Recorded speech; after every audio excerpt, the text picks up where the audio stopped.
Leo naongelea biashara kwa Wachina, sio wa Irani. Wakikuyu wako wapi? Watu wa biashara. Watu wa Adoa Nyoba, Adoa Besha. Mko wapi? Ona, huyu mchina tumemshika Kenya. Tumemshika Nakuru.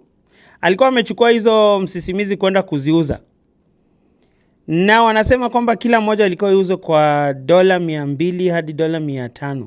Yes, ni biashara mzuri. Kwa nini mchina ndiye afanye hiyo biashara na hizo msisimizi zetu? Alafu zimetoka Nakuru. Watu wa nini? Watu wa Adoa Nyoba. Hebu changamkeni hiyo story. Muone hata kama ndio amenyang'anywa na zimerudishwa, kani biashara inaweza ikafanyika, si tuifikirie, lakini kwa sharti isikuwe itaharibu ardhi zetu, kwa sababu unajua si wanasema msisimizi kwa vile zinakuwa chini ya ardhi na nini iko na faida zake na zinasaidia ardhi kupata nguvu na vitu kama hizo, kwa sababu inasafisha, inafanya mambo yake.